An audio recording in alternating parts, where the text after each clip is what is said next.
Manoj infra അദ്ദേഹത്തിൻ്റെ 3 സഹോദരതുല്യന്മാരായ പാർട്ട്നേഴ്സുമായി കേരളത്തിൽ നിന്ന് ഒരു ബ്രാൻഡ് പടുത്തുയർത്തിയ കഥ.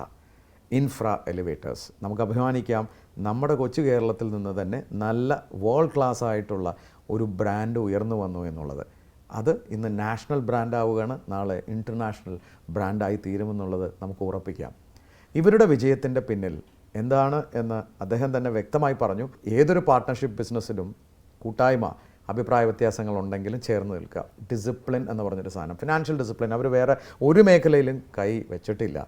ഈ 4 പേർക്കും ഇതിനുള്ള നോളജ് തന്നെയാണ്. കസ്റ്റമറിന് നല്ല ക്വാളിറ്റിയുള്ളൊരു പ്രോഡക്റ്റ് ടൈംലി സർവീസോടുകൂടി കൊടുക്കണമെന്ന അതിയായ ആഗ്രഹത്തിൻ്റെ റിസൾട്ടാണ് ഇൻഫ്ര എന്ന് പറയുന്നത്. ഞാൻ സ്നേഹത്തോടുകൂടി അദ്ദേഹത്തെ വിളിക്കുന്നത് the lift man of Kerala എന്നാണ്. അതെ, മനോജ് ഇൻഫ്ര ഇന്ന് ലിഫ്റ്റ് മാൻ ഓഫ് കേരളയാണ്. ഇൻഫ്ര എന്ന് പറയുന്നത് നമ്മുടെ സ്വന്തം ബ്രാൻഡാണ്. ഇത് ലോകത്തിൽ നാളെ വിദേശത്തൊക്കെ ചെല്ലുമ്പോൾ എല്ലാവരും തൊടുന്ന ഒരു ഏരിയ ലിഫ്റ്റ് തന്നെയായിരിക്കും. നമ്മൾ കൈ വെച്ച് കുത്തുന്ന ഏരിയയുടെ അടിയിൽ ഒരു ബ്രാൻഡ് നെയിം ഇൻഫ്ര കണ്ടാൽ നമുക്ക് സന്തോഷിക്കാം, നമ്മുടെ സ്വന്തം ബ്രാൻഡാണെന്നുള്ളത്.